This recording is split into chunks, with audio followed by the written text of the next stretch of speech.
Welcome to the Littoral Zone podcast. I'm your host, Phil Rowley. The Littoral Zone, or shoal area of the lake, is a place where the majority of the action takes place. My podcast is intended to do the same, put you where the action is to help you improve your stillwater fly fishing. On each broadcast, I, along with guests from all over the world, will be providing you with information, tips and tricks, flies, presentation techniques, along with different lakes or regions to explore. I hope you enjoy today's podcast. Please feel free to email me with your Stillwater-related fly fishing questions and comments. I do my best to answer as many as we can prior to each episode, just before the main content. Thanks for listening. I hope you enjoy today's show. If you've listened to my two-part series on making sense of stillwater fly lines, you'll perhaps understand my interest in this subject. For fly fishers first venturing into the world of stillwater fly fishing, understanding stillwater fly lines, leaders, and tippets can be daunting and confusing. When fly fishing lakes, I believe having a good understanding of the fly line, leader, and tippet options available to you is key to your success. It's important that you choose the right tool for the job, if you will. I'm looking forward to this episode as Chris Walker from Rio Products joins me to discuss fly lines, leaders, and tippets in detail. We'll be focusing on the requirements that stillwaters often demand. It is an interesting episode full of valuable information to help you better understand the specific line, leader, and tippet requirements for fly fishing lakes. I hope you enjoy this topic as much as I do. Well, good morning, Chris. Thanks for joining me. Morning, Phil. Thanks for having me on. We're going to talk about one of my favorite things, probably something you're probably sick of hearing me talk about, and that's, or ask questions of, our fly lines. But first, why don't you tell everybody, my listeners, a little bit about yourself, your role with Rio, how long you've been there, and any other cool, fascinating facts you can provide. Sure thing. Yeah. So my name's Chris Walker, and I manage the product development group here at Rio Products. So that's everything from material selection to taper design and product positioning for various applications of fly lines, leaders, and tippet.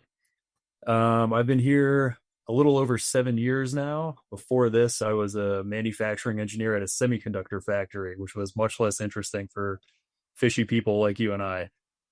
So it's been a great change that way. My background is in engineering. I've got a degree in material science and engineering, and I've been a fisherman my whole life. So it's a great job. Really enjoy what I do here and never get tired of talking about fly lines. No, and as you know, you and I have had discussions before. You're from North Carolina, is it, or South? Is that where you grew up, on the East Coast? I grew up on the East Coast, yeah. I grew up in upstate New York, actually, and okay. That semiconductor job was in North Carolina, so I was there for about 4 years. But yeah, grew up fishing for smallmouth bass and carp in my local river.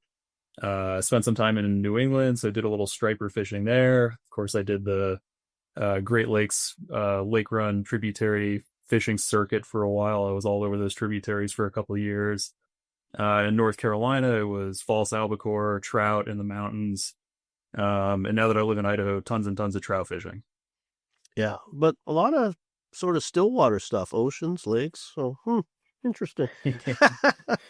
Yeah, exactly. There's plenty of stillwater opportunity out here. I would say I'm mostly oriented as a river and stream angler here.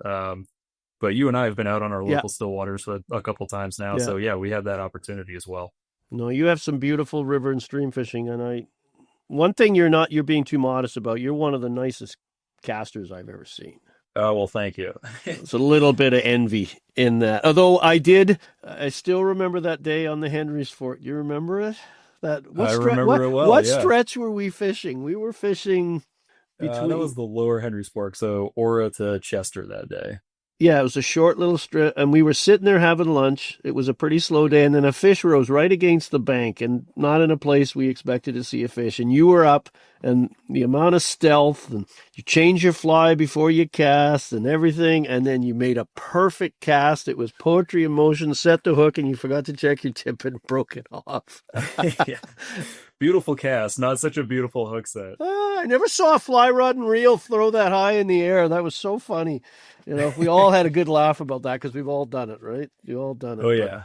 It No, happens. it was the take. After that, it just would have been fighting it and having to land it and let it go and all that stuff. So anyway, okay. That's right. We got the best out of them. Yeah, that was good fun. That was good fun. And you've joined me once before on my YouTube channel. I did a live event. I checked the time of the date of that. That was April 2021. It was you and Simon, and we talked Stillwater lines and fly lines at that time. And we're sort of, I guess we're probably at risk doing it again, but things have changed a lot since 2021 on a variety of fronts, and particularly fly lines. So why don't we just jump in and talk about fly lines for still waters primarily? Welcome to obviously pull in other line types as well, because I think they all have applicability to everything, at least from what you've taught me. But typically in lakes, as you know, we're throwing indicators, some dry fly fishing, fishing subsurface with floating lines, long leaders, midge tips, and a lot of sinking line work, from hovers, lines that sink at 1 inch per second, down to lines that sink at 7 inches per second. And now the sweep lines, we'll talk about those because I get a lot of questions about that. And just, I guess, as a bunch, Rio likes Stillwater fly fishers because we are line addicted, to say the least. That's absolutely true. Yeah, I think stillwater fishing is one of the more interesting applications in fly fishing because there is such a wide variety of technique. It's, as you said, everything from, big heavy rigs with a big indicator and a long leader and a heavy fly underneath, to some of the longest, lightest leaders out there, like level leader setups with single chironomid flies, probably more like 2 or 3 chironomid flies, but really light setups that are designed to fish shallow, all the way up to heavy setups that are designed to fish deep. So it is a rich application for a fly line designer, certainly. Yeah, and lots of weird, because we all do things a little different. And of course, not only are you, I think it's important that not only is Rio, handling the needs of stillwater fly fishers in North America, but all over the world, and particularly in Europe and the UK, where stillwater fishing is very big, isn't it? Yeah, absolutely. And that's actually one of the first times I was exposed to stillwater fly fishing. I was pretty new at Rio still, and I got the opportunity to travel to the UK and fish with a couple Rio pros on their stillwaters. And it was totally foreign to me, a completely different technique and application from anything I'd seen before. We spent the whole day throwing midge tips and doing hand twist retrieves with multiple fly rigs, and catching big grown-on rainbows, as they call them over there, stocked rainbows that have had a chance to get big and fat on chironomids. Survived the carnage of their planting. like most still waters, they get the heck kicked out of them in the first 2 weeks of being inserted into the lake. Stocky bashing, I think they call it over there. Yep, you got it. Yeah, but it's great. That's one of the cool things about my job is I get to fish with people who know exactly what they're doing in a specific fishery, and then we get to turn around and try to design a product that's well suited to that application. Well, that's cool. Well, you want to start talking about how fly lines are made and cores, strengths, weaknesses. I know, for example, monofilament, monocores, if that's the right term nowadays, is a common with your clear intermediate lines, and memory issues and some of the critiques people may have about those. So maybe you can walk through maybe what the cores Rio uses without giving away, too much proprietary stuff, but, what they're best suited for, why they're done, those kind of things, and just a general understanding of how fly lines are made. Sure. Yeah. So every fly line we make has 2 basic components. The first is the core, and the second is the coating. So the core, as the name suggests, it's inside the coating. It's in the center of the line, and that's actually the material that gives the line all of its strength, as well as a lot of the stiffness properties. So it's the part of the line that bears the load. If you're pulling on a fish, the core is the thing keeping your line from breaking. And the coating is really there just to either make the line float or sink, and also help us distribute weight in a specific way to make the line cast well. So that's how we create a taper in a fly line, is by adjusting the coating. Now, within those 2 categories, cores, we've got sort of 2 basic types of core, and that's a braided core or a monofilament core, as you said. So the major differences between those two, a monofilament core tends to be a little bit stiffer. Sometimes that makes it better for tropical applications where you want your line to be a little stiffer, but it's also clear. So that's why we use it for those clear intermediates, like you said. And of course, there's different versions of a monofilament core. Some are stiffer, some are more supple. For cold water, still water applications, we usually choose a more supple monocore if we're going to go that route. And it has pretty low memory too, like low stretch, I want to say as well, because it sounds like you're not using your traditional multi-filament Dacron cores much anymore. Is that true? Well, we still use a multi-filament core, and it's actually so we call that a braided core. That's the nomenclature we use here at Rio. Okay. And it's actually a common misconception that that's Dacron. There might be flyline brines that use a Dacron core.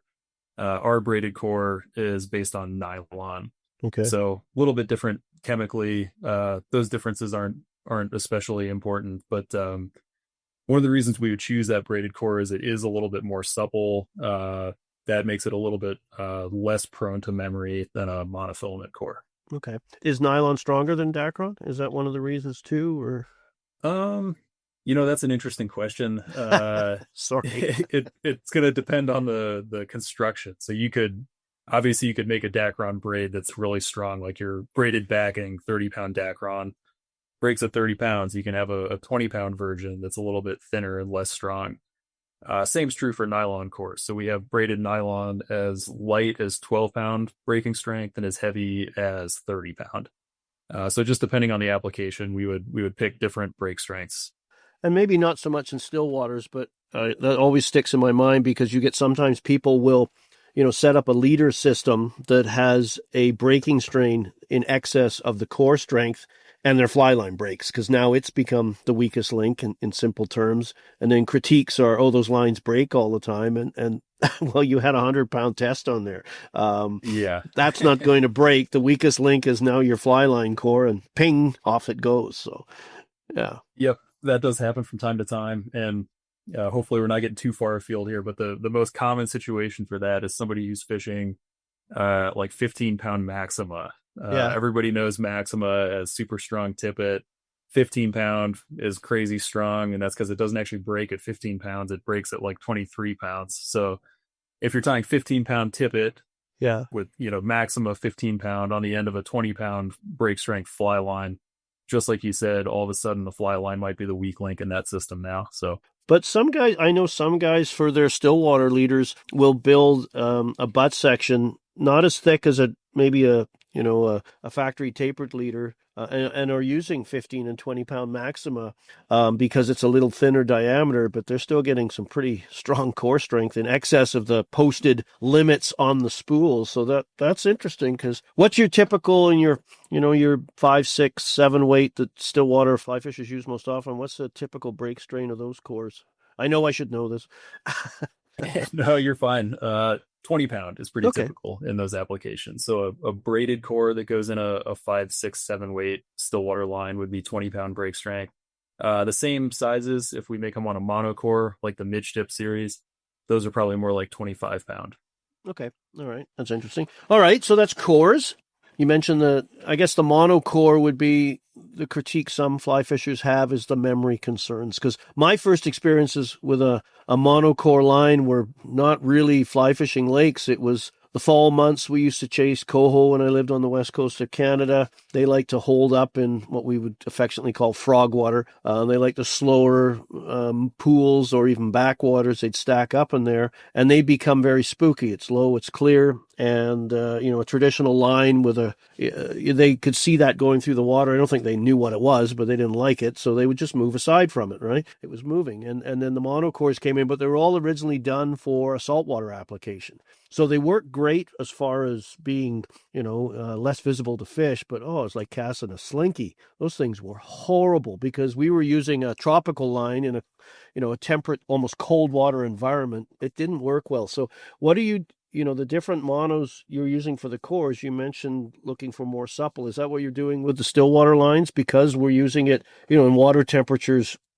My last trip of the season where everything froze up to water temperature was 37 Fahrenheit. So definitely a no swimming day. But yeah, it's a little cold. So that's probably a challenge, isn't it? For a line that's got to cover conceivably if you're trout fishing. We won't even get into carp and bass and other things that live in more warmer water. But you could be, if you're fishing responsibly, that low, mid to low 30s all the way up to 65 Fahrenheit. How do you manage that temperature range? Yeah, that's a good question. So within monocores, we look for a couple different properties. Strength is obviously a big one. We just kind of covered that. Outside of strength, the things that affect stiffness are diameter, of course. So, higher diameter core is going to be a little stiffer than a lower diameter core. It's also going to be stronger. And then beyond that, it's actually a property of how the core is manufactured. So for all monofilament, you can sort of choose between the highest break strength to diameter ratio or a more supple and easier to straighten material. So based on how the core is actually manufactured, you can kind of tune that property. Yeah. So to give you an example, a tropical core, we're probably looking for the strongest core we can get for a given diameter, and we're also looking for it to be pretty stiff. Yeah. So that would be one end of the spectrum. Like you're talking about, a Stillwater monofilament core, it's going to be used in really cold conditions. We're looking for sort of the most supple and the easiest to straighten. So there is a material property we can tune that way, and we work closely with our suppliers to make sure we're getting that right.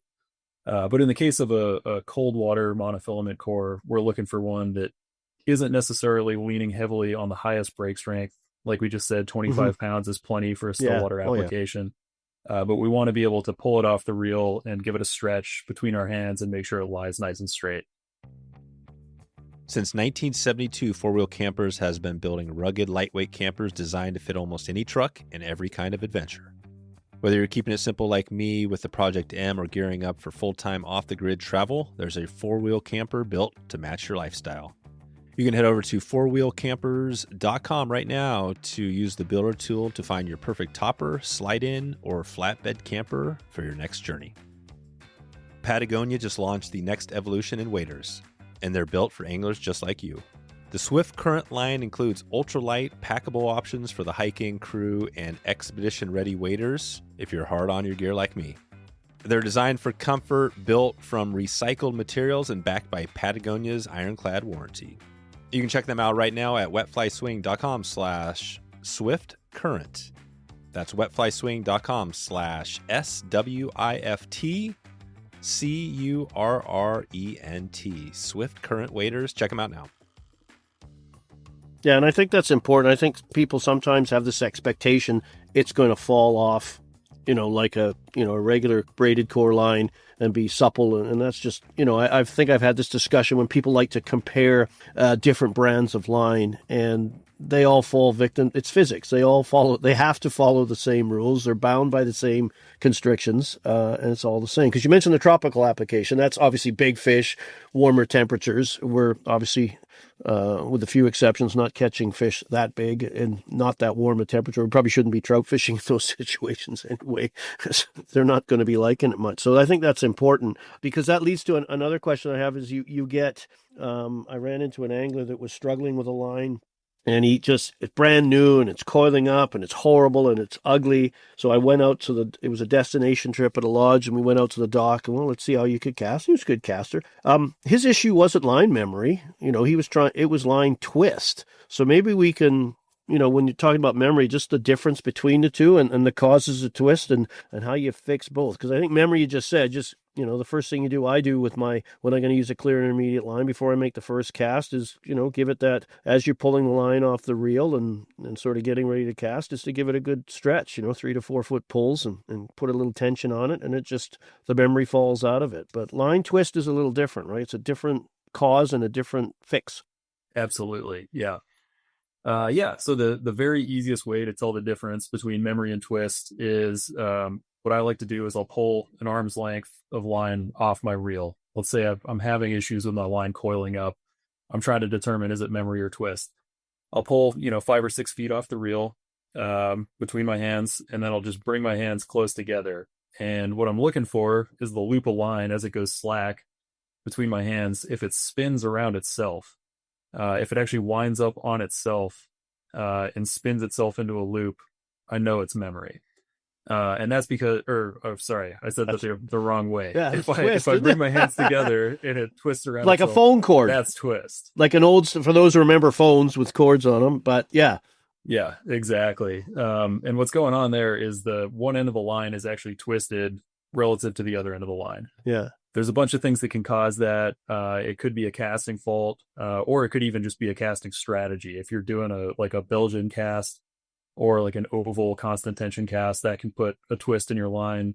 And as you cast more that way, it increases the twist. So that I ran into that very thing down in Argentina for Golden Dorado, because you're slinging 4/0 Andino's deceivers with big. You don't want to hit yourself or anybody else. So using an oval cast, and guess what? I had line twist, and we had to fix it, because the rod tips is not moving parallel, not in the same path. Is that true? You've got tip. I think I saw somewhere on the back. Obviously on the continuous motion build, you're sweeping around more horizontal to sling all that trouble away from you and come up to the vertical position, and without pausing, immediately power forward. So you've got your rod tip. Part of the cast is moving in an arc, and then part of it is your traditional overhead straight path. Yep, that's right. So a very typical overhead cast, which is just a mirror image front and back. You're making a forward cast and you're doing exactly the opposite on the back cast. Oh, that's the way it's supposed to work. Okay, that's good to know. Ideally, yeah. When the conditions are good, that's what you're striving for. So that obviously doesn't induce any twist in your line. Just like you're saying, though, in a Belgian cast, you're basically making your back cast under the rod tip, your forward cast over the rod tip, in a constant sort of circular motion, and that does introduce twist. So that's how you tell if it's memory or twist, or that's how I tell anyways. I bring those two pieces of line together. If it spins around itself, that's twist. The other dead giveaway is the more you fish, memory should go away, even if you're not stretching your line. If you pull that clear intermediate line off your reel, make your first cast and it's a little bit coily, your second cast should be a little better. Your third cast should be a little better still. It should get progressively better throughout the day.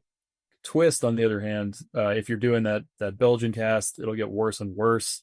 Yep. Another thing that can cause twist is a fly or an indicator that's big and wind resistant enough that it spins on the cast. Same thing. The more times you cast it, the worse that twist will get. So if you find the coiliness of your line getting worse throughout the day, that's another indication that it's probably line twist. So why does the memory get better with repeated casting as opposed to the twist, which gets worse? Yeah. So the memory, usually what people are talking about is memory from the reel. Yes, so that's good. Yeah, we start when we make a fly line, we make it in a straight length. That's the only way we can. We obviously can't, apply a coating to a 90-foot line that's in a coil already. So it's created on a straight axis. Then when we go to coil it, there's some stiffness in that line. We bend it around that coil, put it in a box. Very similar to when you reel it up on a reel. You're taking a line that's relatively straight, you're bending it into a coil on that reel. And the longer it sits on that reel, the more that bending stress relaxes. So it basically starts to assume the shape of that reel. So then the converse of that is when you take it fishing, you strip it off your reel. Now you're trying to get your line to assume a straight line again, rather than that tight coil. And just the longer you spend with it off the reel, straightened out while you're casting, the more that memory tends to relax. Okay, that's interesting, because and that's another good way to tell too. If they can't figure out the twisting and the coiling, is it getting worse with every cast, or is it getting better? Right. So I always say with memory too, about a 5-pound rainbow of brown's a good line stretcher too. So yeah, that's the easiest way to stretch it. You can stretch the whole line at once. How do you cure? Memory cure is put it under tension, give it a tug. What's the recommended cure for line twist? Yeah, so the only way to get rid of that line twist is to undo it, essentially. So there's a couple ways. The easiest way, if you do happen to be standing in a river, is you can just let your entire line flow downstream of you. Take the fly off, of course, right? Exactly. I cut my fly off first just to make sure the end can spin freely. Works best if you're standing in fast water. You can just strip off however much line you're fishing. It's probably 60 feet is usually enough to cure all the issues you've got. Yeah. And then you just stand there for a couple minutes and let it untwist. When you reel it up and fish again, it should behave much better. If you happen to be in Stillwater, you can tow it behind the boat. Whether you're kicking around in a float tube, that would be the hard way to do it. Take a little while more time, a slower unwinding. At least the speed I go. Right. Yep. If you fire up the outboard, you're moving between spots. You can drag it behind the boat that way too. The other really tricky way to do this, it's cool when you get it right. It actually makes it worse when you get it wrong, is you can cast however much line you're working with, 50, 60 feet onto the water. And then with your line laying on the water, you actually spin the rod and reel in your hand. So you're essentially spinning the line from the end you're holding, the rod end, around the axis of the line. Now, the trick there is you got to spin it the right direction. It'll be a dead giveaway if you get it wrong because it twists it more. Yeah. If you spun it the right direction, it gets much better. It should be obvious because your line's untwisted. Yeah. When I was in Argentina, we just took the big, because it was a combination of the Belgian oval and a big wind-resistant fly that, sort of made it even worse. And we just, when we were moving from spot to spot, I just trailed it out the back of the boat and let it get beat around in the current and that in the chop from the boat and the motor, and that seemed to make it better. So, and I know on Rio's YouTube channel there is a good video on memory and twist, isn't there? I think back when Zach was with the company, he had a good tip on that, so people should check that out. I'll put links to that in the show notes as well. Okay, so we're jumping around a bit here because you've talked to me before. That's the way I go. Tapers. And I think really important with the floating line, the Stillwater floater, for example, the demands on that line when you and I worked with that was trying to cast, the challenges of casting complex indicator rigs, level leaders, long leaders, weighted flies, and that whole taper discussion because a floating line is, I'd argue, is the most versatile line you can have stillwater fishing. You can fish dries with it. You can fish, a team of flies with it. You can fish weighted nymphs. You can fish indicator systems, and you can fish from the surface to, 20, 25 feet down with the right setup. And that's kind of, let's step aside from the dry fly presentations for a second. Let's talk about that. What's needed for a fly line to fish those rigs subsurface, the indicator and the weighted flies, long leader stuff, to get that to turn over. Sure. Yeah. So you said the key word there, which is turnover. Yeah. That's very common fly fishing vernacular. The best definition of that is simply when you're making your cast, you form your loop, your rig is flying out there, dragged by the line. Does the line actually straighten and deliver the rig on a relatively straight line? That's what we mean by turnover. If it turns over, the line straightens in the air and it delivers that rig effectively.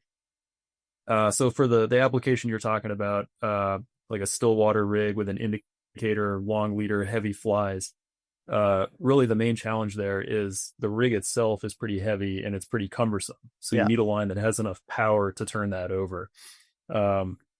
And that's really sort of where we start with all our taper design is what rig am I trying to deliver and what does the line need to do to facilitate that?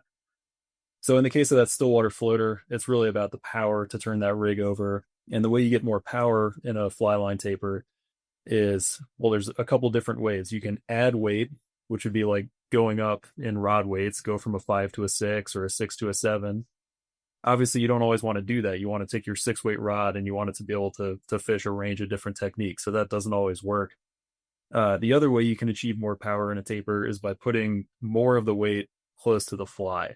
Yeah. So that could be a shorter front taper. That's one of the things we added to that Stillwater floater is a pretty short front taper. It's 3 feet, I think.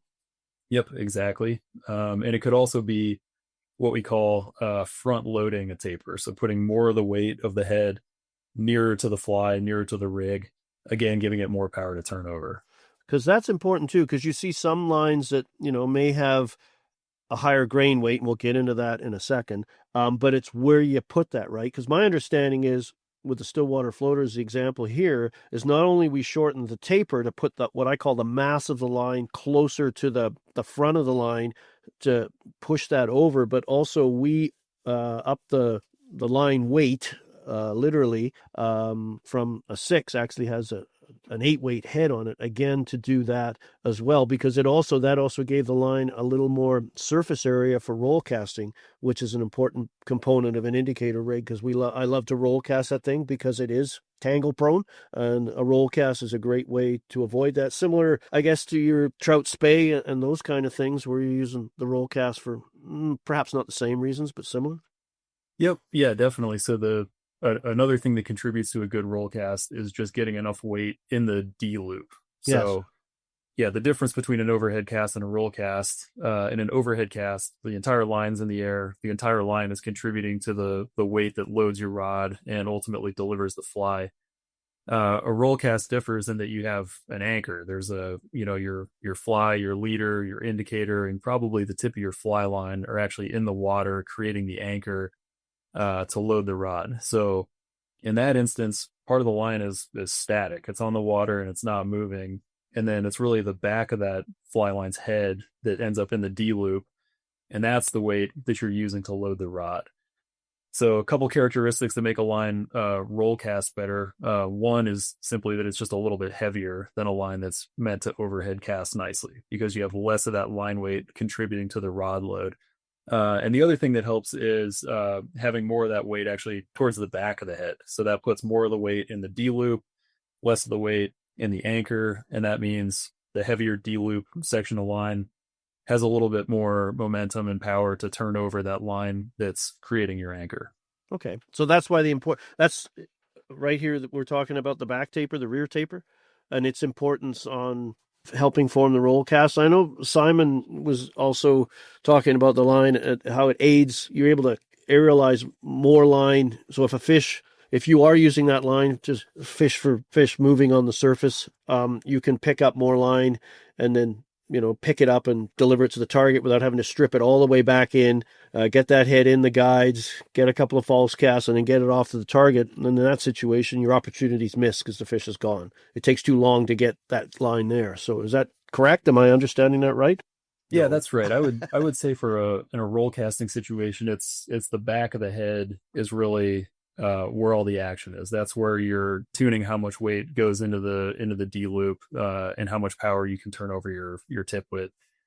As you said, the back taper, the longer your back taper is, that just gives you more control at distance. So let's say I've got, most of my head weight is in the first 30 feet of a fly line. If it goes from a 30-foot head straight into running line, if I have 50 feet of line on the water, I can't pick up that head. There's a bunch of light running line between me and the more powerful section of fly line there that's actually going to contribute to my cast. Yeah, it just can't physically lift that. You're asking something that's just can't, because the running line's designed to do is its name is run, right? On when you shoot line, it, low resistance and off it goes, and you get that nice long distance cast you're hoping for, right? Exactly. So the converse example would be, let's say I've got my 30-foot heavy section on the water, but now I have a long 20-foot back taper. Now there's a much smoother transition between my thin running line and my thick head section. And that allows me to pick up line at a little greater distance. It allows me to carry a little bit more line before I decide to shoot to my target. Yeah. So that's better in those applications where being really precise and really accurate helps. And helps with the roll cast too, because you're getting that, obviously that thicker, that as that line tapers down the running line, there's more mass back there, which is going to help load your rod, if I understand that correctly. Yep, that's right. Mm-hmm. Okay. All right. Now, obviously, the difference when we're fishing, and we do fish dry flies in lakes, that's not what you want, because you've got a line with a lot of mass, short front taper, oversized head section, longer back taper, a lot of material out there, and you try to target a surface feeding fish on a relatively calm or light wind day, there's a pretty good chance that line's going to come down a little on the heavy side and scatter things, right? So now you're looking for different properties for surface feeding fish.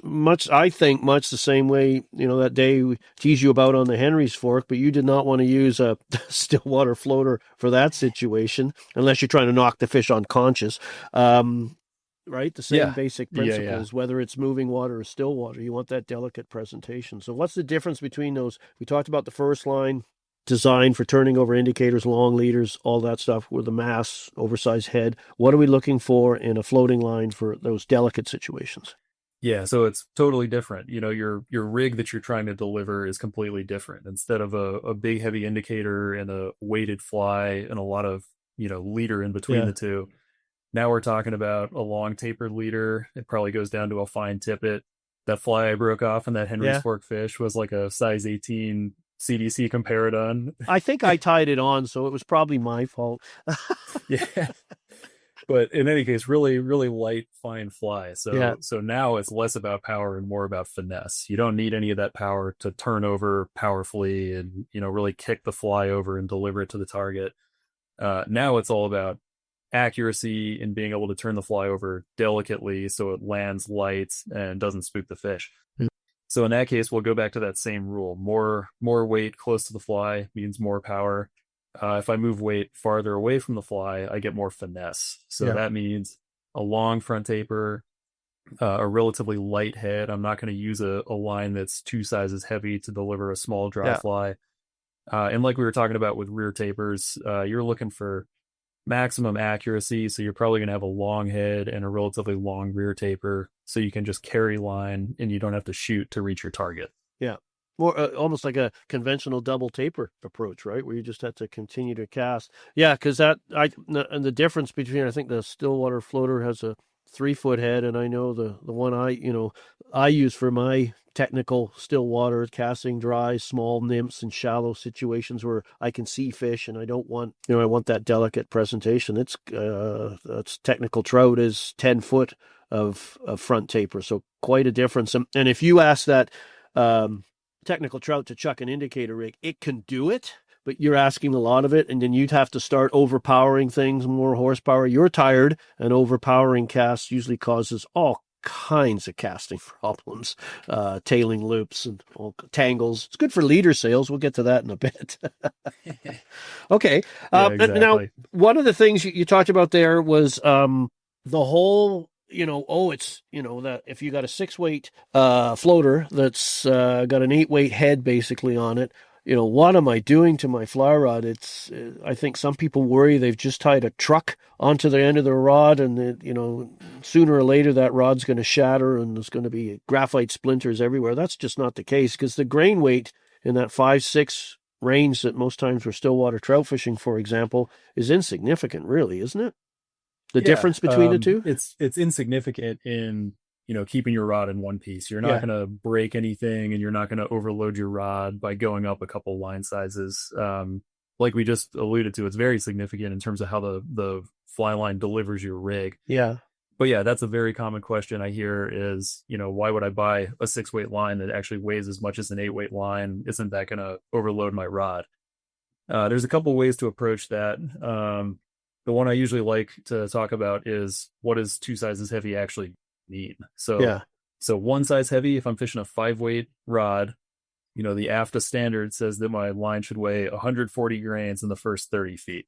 For a 6-weight rod, that AFTA standard is 160 grains in the first 30 feet, right? Yeah. Grains are a funny unit of measure. Nobody really has a good picture of what a grain is.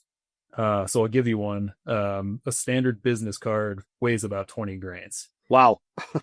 Yeah. So if you think about that example, going from a 5-weight to a 6-weight, I could take a 5-weight line, I could tie a business card to the end of my tippet, and now it weighs as much as a 6-weight line. Yeah. So it's not so much weight that it's going to, ruin your casting or break your rod. It's really just the way we tune a line to fit a certain application better.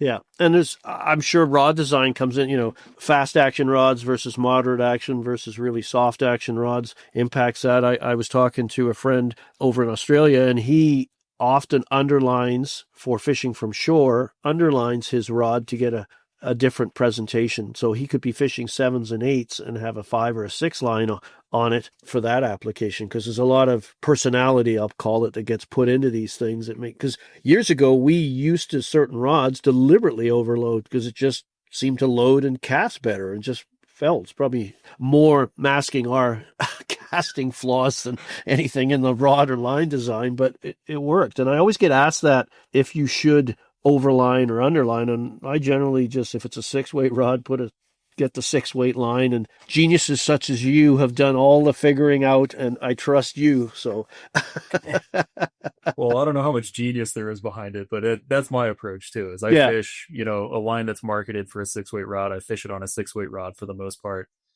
Of course, it's important to choose a line that's suited for the application. We sort of covered that already. But when I'm designing a line, if I write 6-weight on the line, I'm intending for it to be fished on a 6-weight rod for that given application.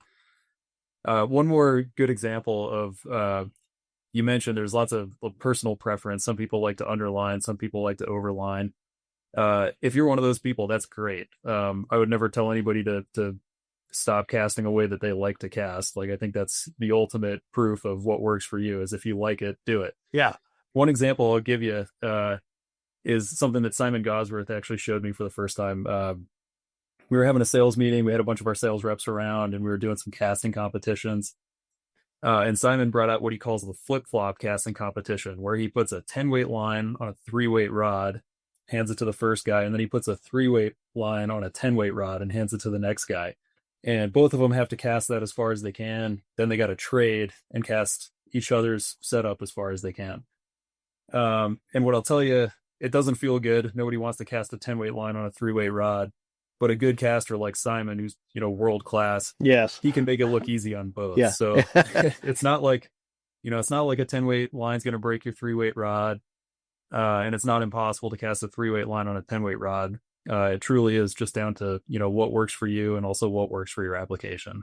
And the technique you're using. I remember at the end of a fly fishing show one day, everybody left and all the presenters were given this casting challenge, I think on a 5-weight, to cast some giant marlin or sailfish fly that was more wood than fly. Not fun. And we could cast it, but it was all technique, right? Because if you tried to get up there and just muscle it, you had to really let things load, and it was horrible, and it was embarrassing as hell because you're in front of everybody. And I think I was happy that I got it, middle of the pack, and I was done.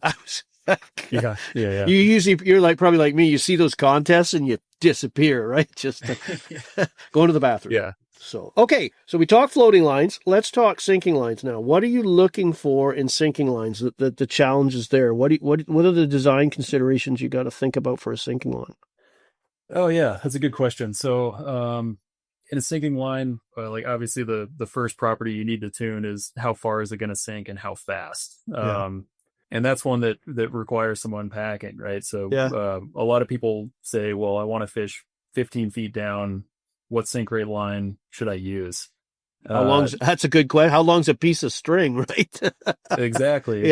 How long are you going to wait? How fast are you retrieving? So are you anchored? Are you drifting? Yeah. Exactly. So by definition, any sinking line we make, anything from a hover all the way to a type 7, if it's a 90-foot line and I wait long enough, it's going to end up 90 feet deep, right? It's just a matter of how fast you want it to get down there. So to tune that property, we change the density of the coating. We don't actually change the total weight of the fly line for a given series. So a good example would be the Fathom series, where we have everything from a type 3 down to a type 7. If I choose any 6-weight line in that Fathom series, it's going to weigh the same amount in the first 30 feet. The only difference is the density of coating we use to get that weight. Yeah. So obviously the faster sink rates, they're going to have a higher density coating. It's going to be a thinner line, but it's going to weigh the same. And that's going to allow it to sink more quickly. So if you're trying to get deep really fast, you would choose a faster sinking line, of course.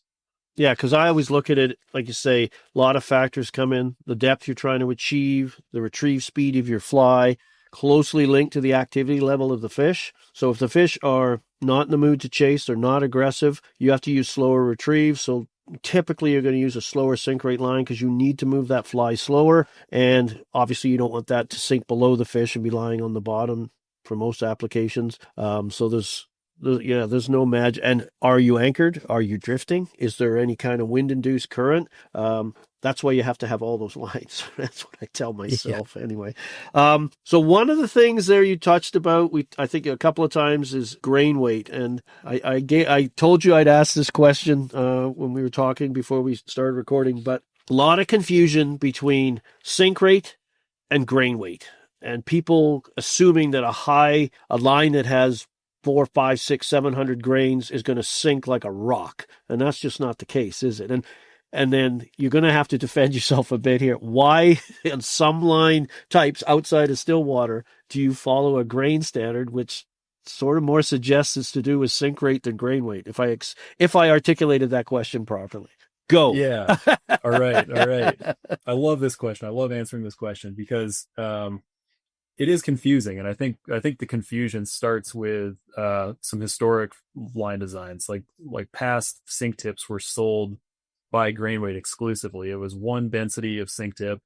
You could have it in 150 grain, 200, 250, and so on.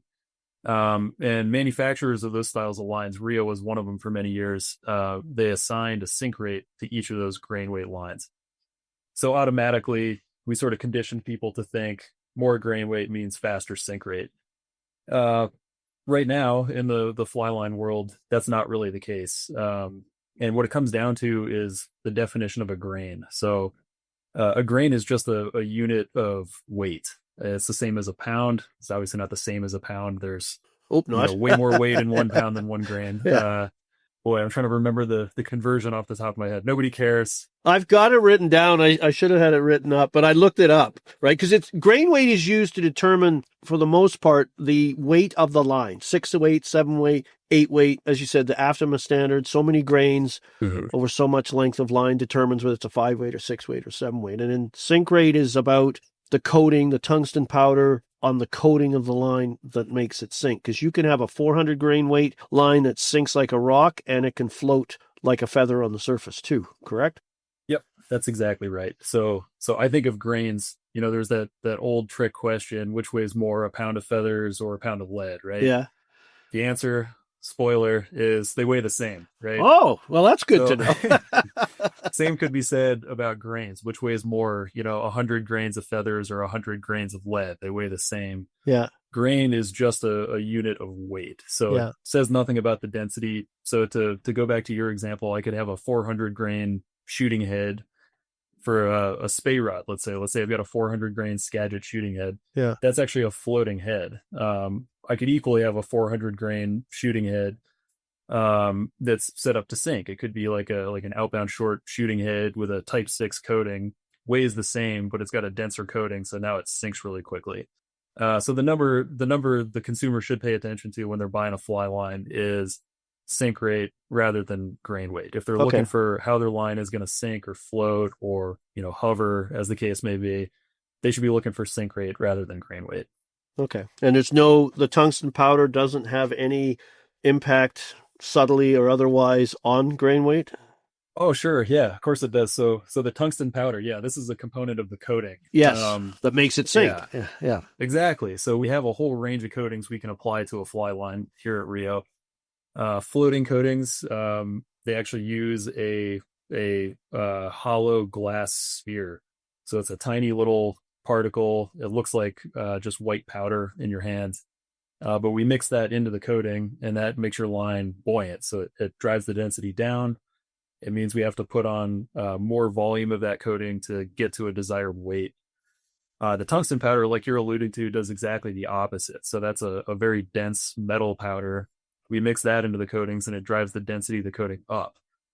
So we make coatings everywhere from, call it 20% less dense than water up to like 350% more dense than water. So it runs the gamut from high floating to fast sinking. And that all comes down to the components of that coating. Did we mix in microbubbles or did we mix in tungsten powder? Let's take a break and check in with Jackson Hole Fly Company right now.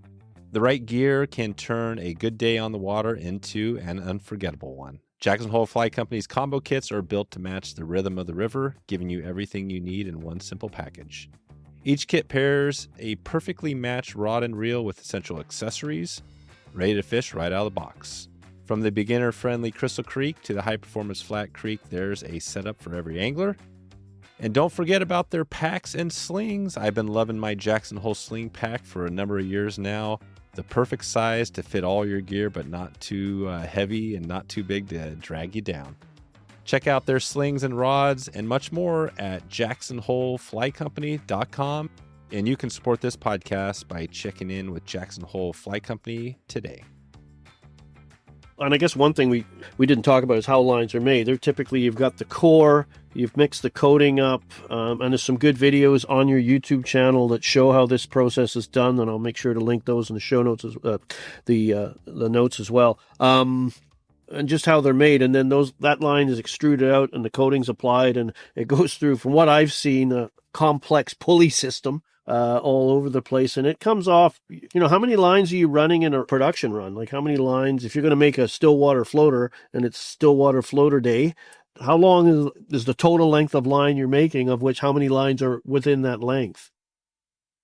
Yeah, it's a good question, and it all varies, based on what our production needs are. So, probably the best example of a big production run would be like a Rio Gold, something Yeah. that's kind of a general purpose, multi-application trout line. Those are always our highest sellers.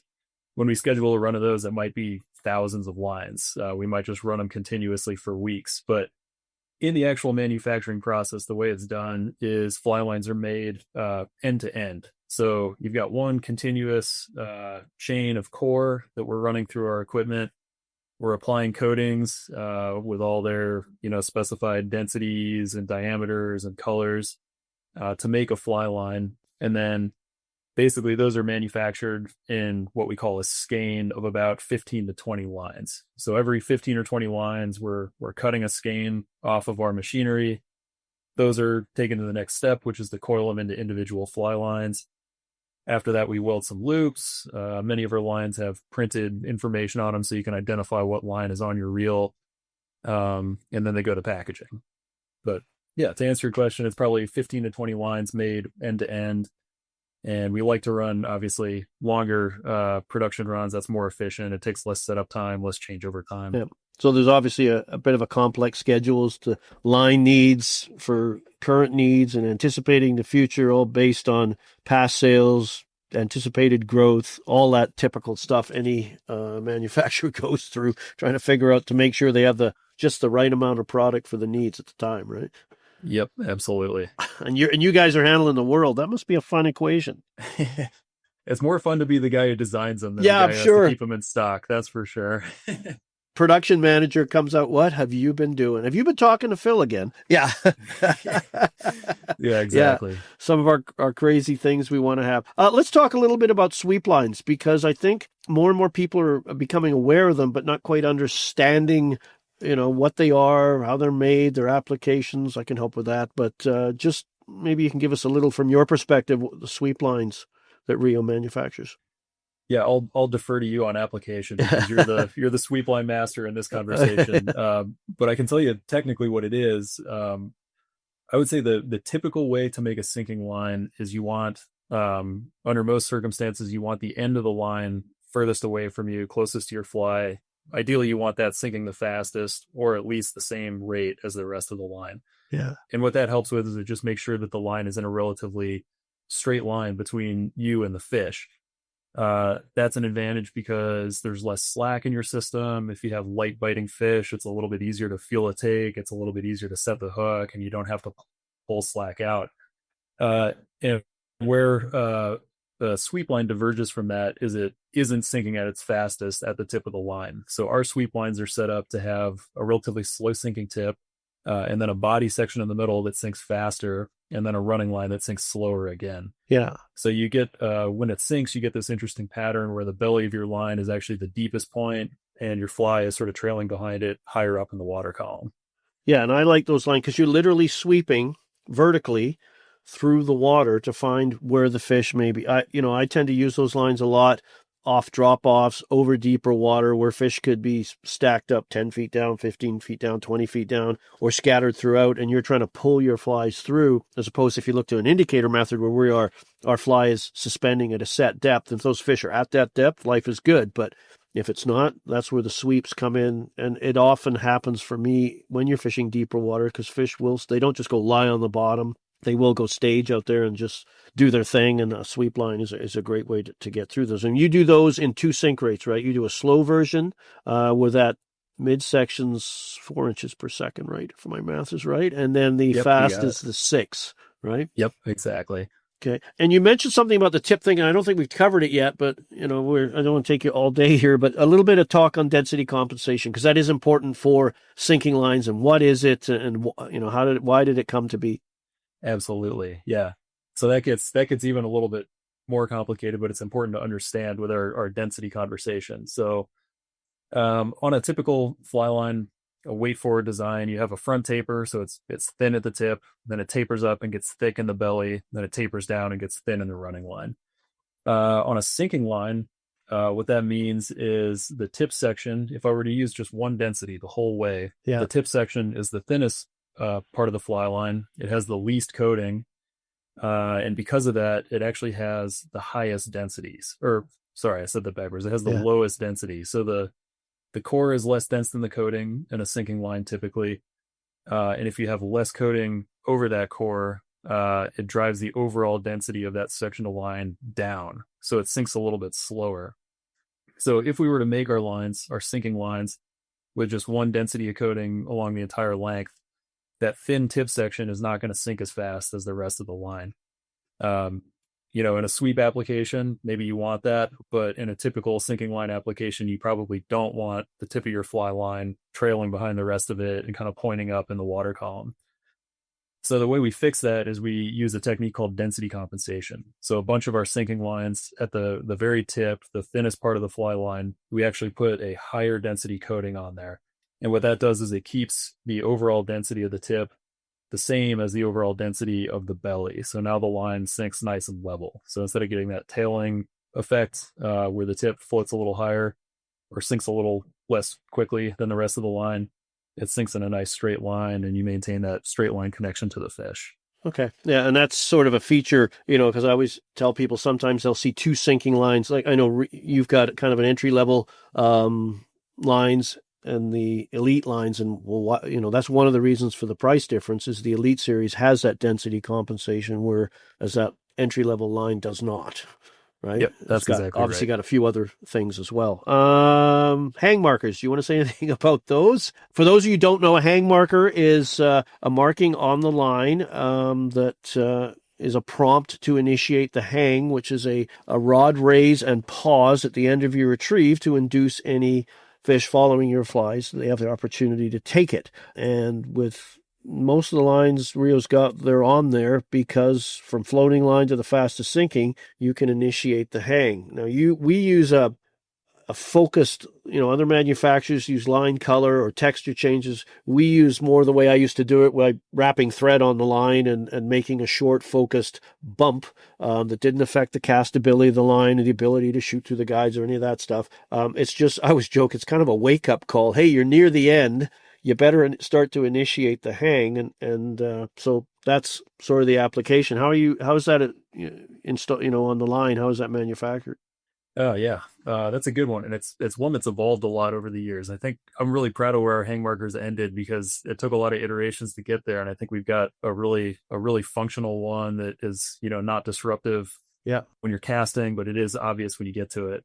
The way we make those is we actually add a thin sleeve of plastic to the surface of the line after we've manufactured it. So instead of taking our coiled up fly line and stick it in a box and shipping it, we actually uncoil about 20 feet of it and we slide a small plastic tube up the end of the line and then we weld it in place to give you that sort of tactile reference. When you're stripping the line in, you can feel it hit your fingers, you're getting close to the end and you can start your hang. Yeah.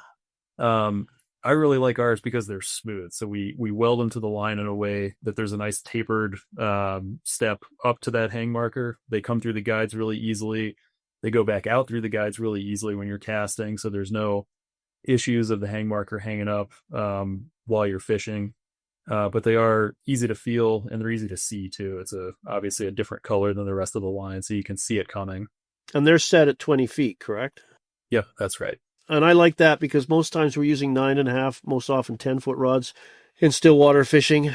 So I have I always call it at least two hang opportunities. I could hang the line when that marker hits the tip. That may be a scenario where I'm using a shorter leader setup and I still want a bit of distance between myself and the fish so I don't spook it. Or I could bring it down through the full length of that 10-foot rod to my reel hand and feel it or see it there. And longer leader setups, I'm still I still have the opportunity to do the hang there. Use them in different colors too. So you can also use that to determine the sink rate if you happen to get your lines mixed up. I know some competitive anglers color them all the same color. So their competitors, their competition can't tell. They know they're using a sinking line, but have no clue as to what sink rate it is. And the other thing is castability, right? You get that marker at the tip area of your rod, you have enough line outside the tip to effectively load or bend the rod for casting as well, correct? Yeah, they're just a really useful tool. It's a great reference point so you know how far away the tip of your line is, how much more you have to go in the retrieve. And as you said, it's helpful to know how much line's out the tip when you're casting. Okay. All right. Running.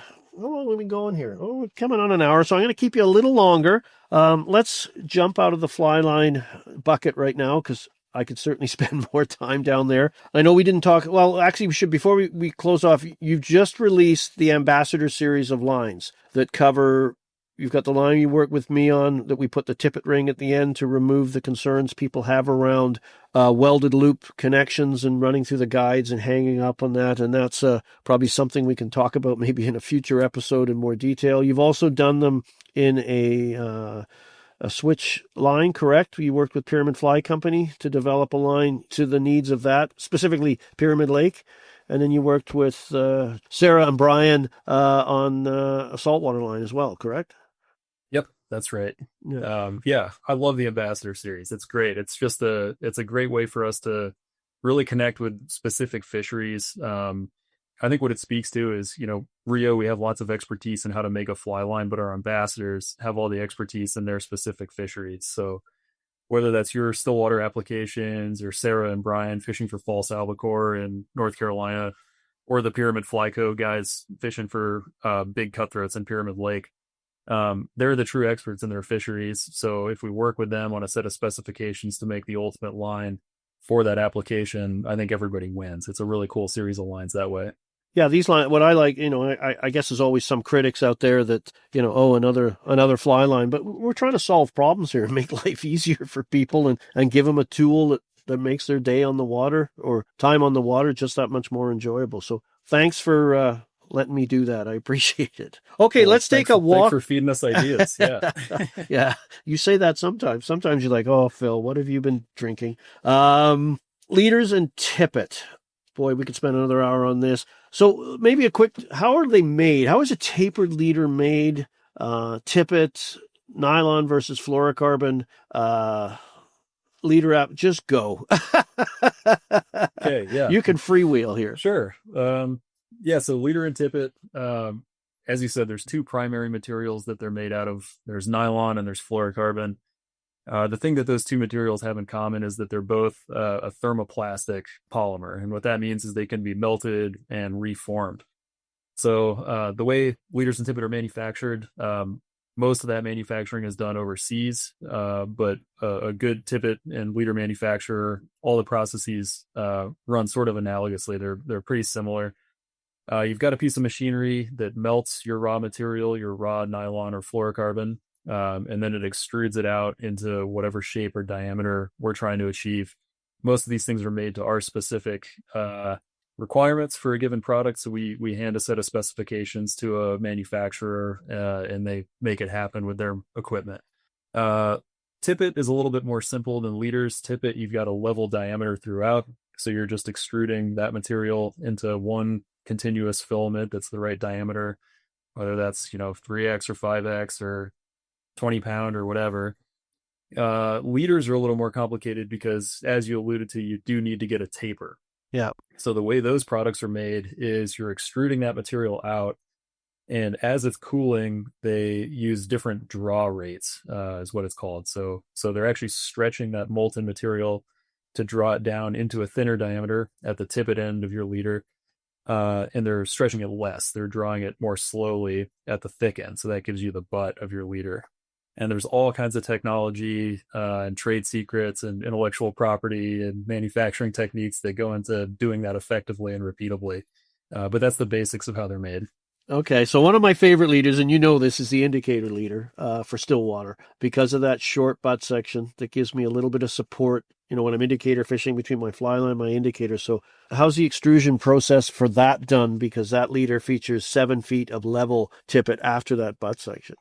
Yeah, so it's done with the same technique. It's just all about the manufacturing conditions along the length of the leader. So as I said, you got to draw faster to get a smaller diameter. So you're doing that for most of the way on that indicator leader, 7 feet of tippet. That's all got to be drawn pretty fast. Your short taper, that's where your draw speed is going to change. And then your short butt, that's going to be the slower draw speed and the larger diameter. Okay. Interesting. Okay. Fluorocarbon and nylon. What's your basic elevator pitch on the difference between the two? Yeah, that's a really common question. So the most obvious difference is price. You could walk into a fly shop and tell which is which really easily based on a price tag. Fluorocarbon's a much more expensive material, but it does come with some benefits. So the one that I am probably the most interested in when I'm choosing between nylon and fluorocarbon is density. Yeah. So just like we talked about density affecting sink rate on fly lines, the same is true for leader and tippet. So fluorocarbon is significantly denser than nylon. If you're fishing a technique that requires you to sink a fly more quickly, I always choose fluorocarbon for that reason. Yeah. So it could be nymph fishing on a river or stream. You're trying to get your nymph to get down to where the fish are feeding quickly. Fluorocarbon is going to help you that way. Same is probably true for indicator fishing on a lake. If you want your flies to hang at the right depth for longer, fluorocarbon will get them there faster than nylon.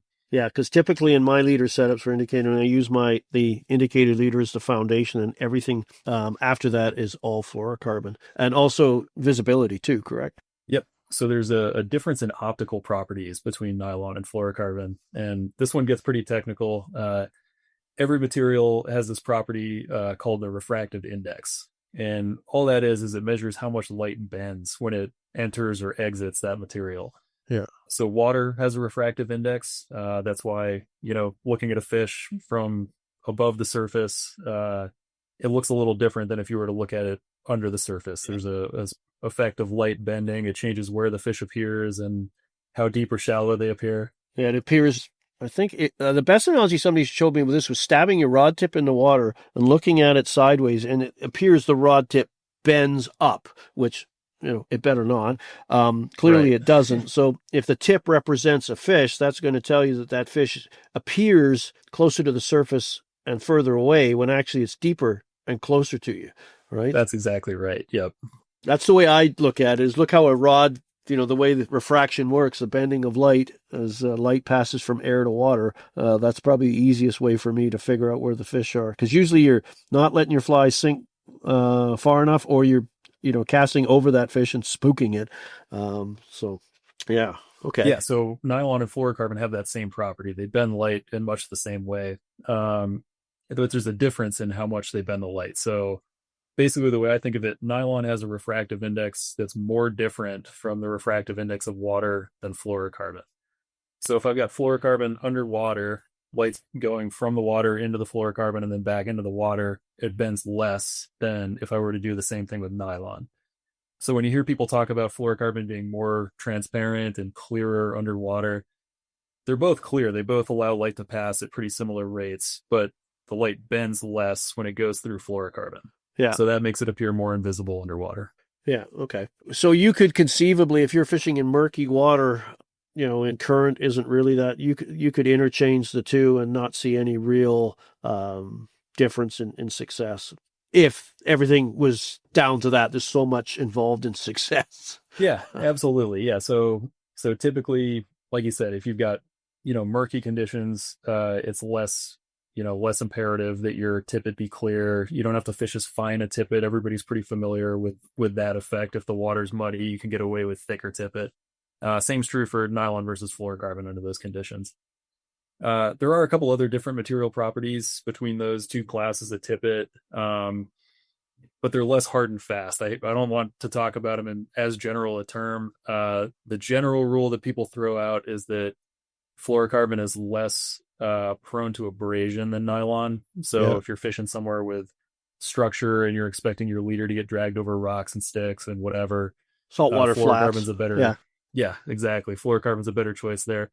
That's not always true though. Again, there's a couple ways you can tune those properties. There's different intellectual property type processes that are manufacturers that can affect how abrasion resistant those materials are. So it's not a hard and fast rule, but more of a general rule of thumb. So what is the two questions I got here? In no particular, you get sometimes anglers go to a bargain basement of a big box store and buy 1,000 yards of monofilament for fluorocarbon rather, for a ridiculously low price, and the difference between quality fluorocarbon and that example? Why would somebody, I'm an advocate of using the best stuff you can. There's enough things working against you when you go on the water as it is. You need to make sure if your gear is taken care of, that's one thing you can rely on. What would you say to that argument and the difference and why? Yeah, so that usually comes down to quality of the raw material going in. When we're working with our suppliers on a premium fluorocarbon tippet material, we're obviously asking them for the best material money can buy. So that's why, fly fishing tippet is a little bit more expensive, as you alluded to, than the stuff you fill a spinning reel with to go fish bait. Yeah. And probably the most important property you're trying to tune there is the break strength to diameter ratio. So for a really high quality fluorocarbon, you're going to have a higher break strength for a given tippet size. So for like a high quality fluorocarbon 4X tippet, it's going to break maybe a pound heavier than one of those cheaper alternatives that's sold in 200-yard spools. Yeah, that's all. It's funny because as fly fishers, we can spend a lot of money on fly lines and rods and reels and then cut the corner on fly quality with hooks and tippet, right? And if you don't have a hook that doesn't straighten out or breaks, or tippet that breaks, all that other expensive stuff is kind of immaterial because it never gets into the fight, right? Everything's broken off and you're frustrated. Yeah, and I've been guilty of that. I'll raise my hand and fess up to it. We've all done it. Yeah, and I didn't want to spend money on tippet. I was, using Stren monofilament or whatever as my fly tippet, and I learned pretty quickly. I figured out after a while that I was probably spending more money on gas getting to and from the fishing hole than I was going to spend on a good spool of tippet. So now I just fish the good stuff. Plus, you were pretty angry by the end of the day, right? You could have had a great day if everything wasn't breaking. How many, without giving away all that proprietary stuff, there's not a lot of fluorocarbon manufacturers in the world, is there? I understand it. Nope, it's relatively few. Rough guess, how many? Oh man, if I had to guess, in terms of like every factory that extrudes fluorocarbon in one form or another, it's probably 6 or 8. It's not a lot, is it? No, it's not very many. And I would wager that the fluorocarbon that is spooled up as fly tippet, that probably comes from 3 or 4 of the best in the world. So it's a pretty small pool to choose from. And really, the way different brands differentiate their materials is by specifying different things to those manufacturers. So we command enough volume in our fluorocarbon sales that we can go to a manufacturer and ask them for something very specific. We're trying to tune one property versus the other. We can test a range of samples. We can pick the one we like best. And that's what I would say is setting apart various fly tippet manufacturers. So is there some properties that you can't compromise with? You can either have, maybe I'm wrong here, like suppleness versus abrasion strength. You can have one or the other. You can't have both. Is that accurate, or are there things like that? Because I think sometimes as consumers are looking at a product and going, they're being told information, and I think it's important for consumers to be educated. It's why one of the reasons we do these podcasts is so to help them, solve problems and be comfortable about their buying decisions. So, is there anything you can add for that? Yeah, definitely. So the trade-off that we always run up against, we'd like our tippet to all be as strong as possible, as thin as possible, and as supple as possible. Yeah. Like those are all good things regardless of application for the most part. Unfortunately, like you said, there is a trade-off there. So you can basically optimize your tippet to be as strong for a given diameter as possible or as supple as possible. You basically sacrifice a little bit of strength to get more suppleness, or you sacrifice a little bit of diameter. You can make it supple, but it's going to be a little bit bigger to give you the strength you need. Yeah. And there's actually, given application, some subtleties of like the way you're going to use the tippet. There are reasons to choose one or the other end of that spectrum. And we actually have a series of tippet that kind of falls along that spectrum. So over nylon tippets for freshwater fishing, we have Supple Flex. It's the least well known, but one of the coolest ones out there. I love that stuff and fish it myself. That is sort of the least strong, but it's the most supple. So if I'm fishing tiny dry flies with confused surface currents and I want my fly to drift as naturally as possible, that's a great tippet. I can sacrifice, call it 5% break strength for more suppleness just to get a fish to eat my fly in the first place. The other end of that spectrum is PowerFlex Plus. So that would be our strongest tippet material for a given diameter, but it's also the stiffest. Yeah. So again, there's situations where you want maximum strength and suppleness is not as important. That's a better tippet in those applications. And then our old standby that sits right in the middle between those two is regular PowerFlex. Nice compromise between both. That's cool. Do we want to go down the X hole a little bit versus breaking strain? Because I know that confuses. I think when I learned to fly fish eons ago, you would take the X from the number 8, I think it was, and that would tell you that's 5-pound breaking strain, but that's probably not the same analogy or same process anymore. How do we any tips for unconfusing that X system versus breaking strain? I tend to talk, I'm using 8-pound 3X, or because I've learned to know for 3X, it's about 8-pound thereabouts, depending on the product I'm using. And I just know that, but I should probably read that things change. So yeah. And in that case, the X system has been around for a long time. It's been around long since, tippet turned into nylon and fluoro. There's, totally different material properties we're working with these days. But the X system remains the same. So the X system, it actually doesn't say anything at all about your break strength. Obviously, thicker tippet is going to break stronger, but the X system itself is strictly there to specify diameter. So the rule to remember is to get the diameter of your tippet, you take 11 thousandths of an inch and subtract the X number. So to put that in terms of an example, if I'm fishing 3X tippet, I can find the diameter by saying I'll start with 11 thousandths of an inch. I'll subtract 3 from it. That leaves me with 8 thousandths of an inch. So 3X is 8 thousandths of an inch in diameter. 5X, you do the same math. That's 6 thousandths of an inch, and so on. So that's all we mean when we talk about X size. That's just a specification of what the diameter of your tippet should be. Has no relation to pound breaking strain, really, does it? No strict relation. Of course, the thicker your tippet, the stronger it breaks. Yeah. But that's why we put both the numbers on there. We put the 3X 8.8 pounds in the case of FluoroFlex Strong. I'm not sure I got that number exactly right. No, it's after all, I don't have them in front of me. It's good. That's why you put the labels on the tippet for those, so you don't have to crime your brain with stuff that's going to get bounced around and lost. So knot strength. Wet knot strength, dry knot strength. What's that all about? Because I think it can be confusing to people as well. Is it relevant? Does it mean anything? I don't know. Yeah, that's a really interesting one. And it's the one that probably confuses people most. So the strength that we write on that spool of tippet, that is a straight pull strength. That's how strong the tippet is. If I don't have a knot in it, I'm just pulling on it on either end. Yeah, it's probably the least relevant strength number on your tippet, because you can never fish tippet if it has no knot in it. There's no way to use the stuff without tying a knot in there. But it's been the industry standard, and it gives you an idea of relative strength of one material versus another. So that's why we continue to use it. When people start talking about knot strength, they're usually referring to the fact that tippet always gets weaker when you put a knot in it, or it stays the same. There's certain knots that have what's called 100% knot strength, where you don't sacrifice any tippet strength by tying that knot. That's the gold standard, but there's no such thing as a tippet that gets stronger when you knot it. Yeah. So that property we were talking about, where you can choose you can choose supple or you can choose stiff and strong, that also plays into knot strength. So a more supple material, because it bends more easily, it's easier to tie a good knot. It's easier to seat your knot. So typically those materials lose less of their strength when you tie a knot in them. And probably more significantly, they're just easier to tie a good knot. You can tie a really good knot in a stiff material, but you need to check it. You need to seat it more tightly.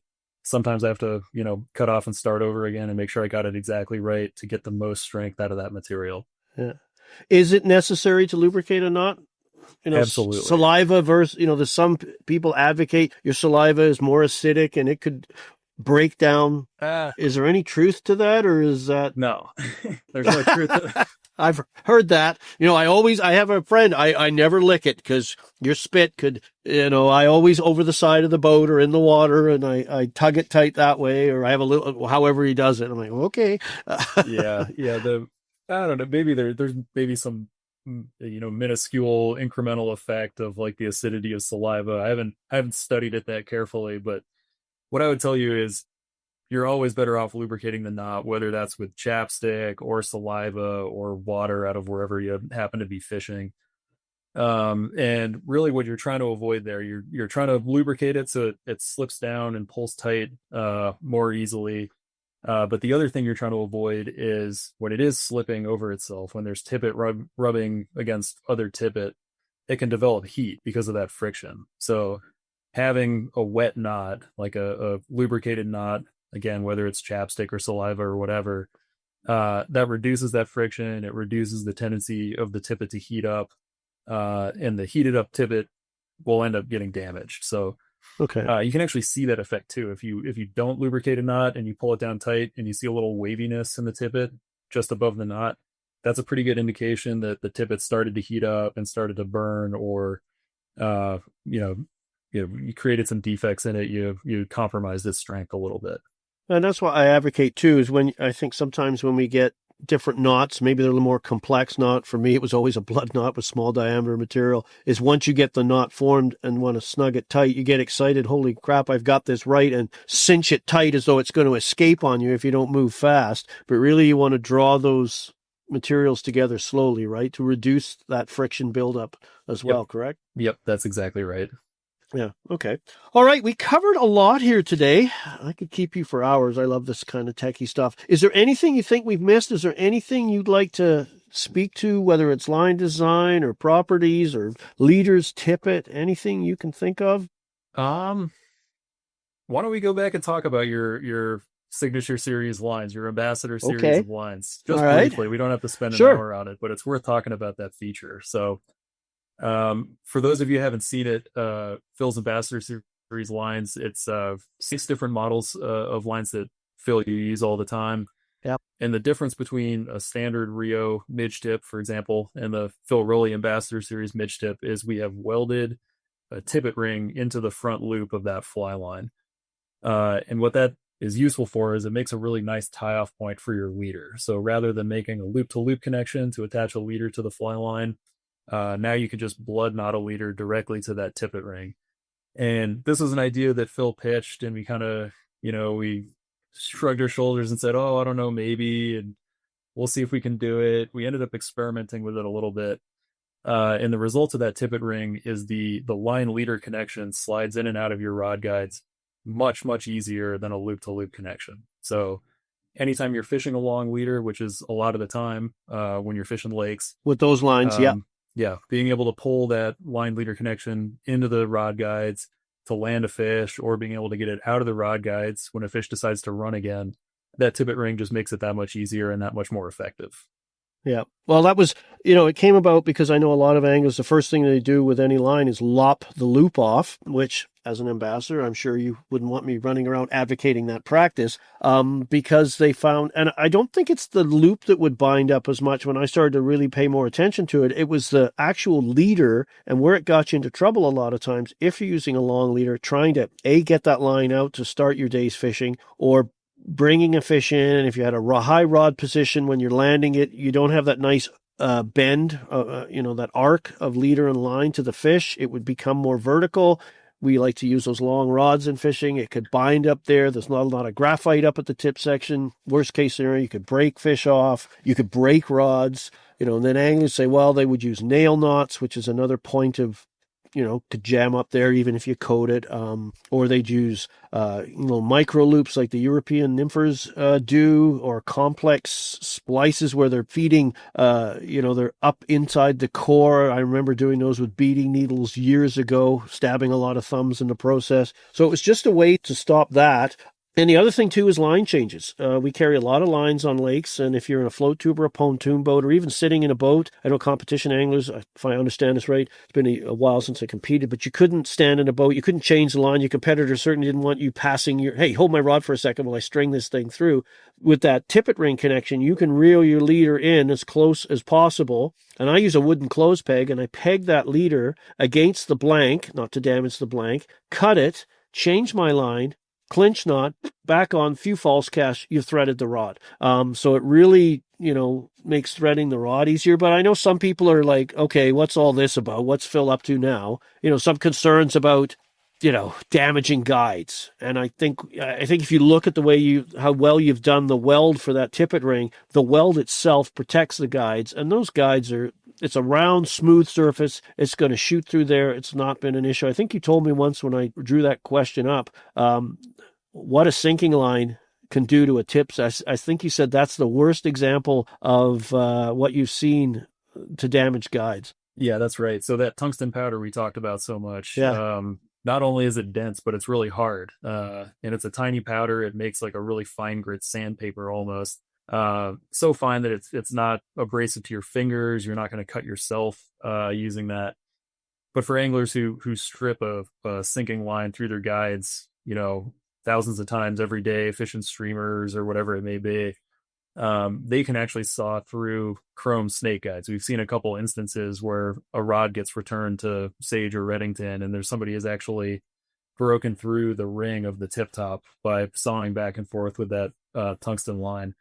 The good news about the tippet rings is when you're pulling them in to the rod, the weld is so smooth that it's not like the tippet ring has to pull over that tip top. It basically, the weld pulls through the tip top first. The tippet ring follows the path. Yeah. And the tippet ring itself is, very smooth. Yeah, when we were working through the initial stages, I was actually attaching split rings on, which were a lot larger because, some of the welded loops, you needed a bigger split ring to get around the loop without damaging it. It went through, it worked, but it's not a solution. It had a long lifespan on it. So when you guys came up with that, but that's why we do it. I had another gentleman concerned about, the ability on castability and the loop and all that. And I'm not sure if he was a Stillwater angler. He figured there'd be some kind of bad hinging going on, which would impact casting accuracy, or I've not noticed anything to do with that. I have a lot more issues with my casting stroke than the line to leader connection to work out yet, but I don't think I can't see that being an issue. Yeah, likewise. I've fished them a little bit when we were working on the prototype stages. I'm sure you fished them a lot more than me since then. It's certainly an unconventional look for a connection between a fly line and a leader, but I've never had a problem with them coming through guides or damaging a guide going out. I've never noticed a problem with them hinging when I'm casting. It's unconventional, but the best ideas are always unconventional when they start. So I guess my question is, when do we get them on the balance of the Stillwater lines? But I guess we'll have to sell a few more lines first, justify it. Okay, that's up to me. I know. Well, Chris, I can't thank you enough for spending time with me. I know we covered a lot. I almost wondered whether maybe we should have done this in 2 sections, because I think we could have gone further down the rabbit holes in both fly line and leaders, but maybe we'll just have to have you back for another day. I think that would be great. I always enjoy talking to you. How can people learn more about Rio products? Best way is through our website. So if you go to rioproducts.com, you'll be promptly redirected to farbank.com. Don't worry, that's still our website. Farbank is the parent company of Sage, Rio, Redington, and Flywater Travel. There's still tons of good information about Rio and all our fly lines on that website. We've also got a bunch of kind of a archive of how-to videos, tips for specific fishing applications, product videos describing how different products are designed and for what application. And all those are available on YouTube. If you go to YouTube and search for Rio products, that whole trove of information will come up. Yeah, and I'll put links to some of the ones we talked about today about removing line twist. One of the things we didn't talk about was fly line maintenance. Today's lines are pretty maintenance free, aren't they? But there's still a few things people can do.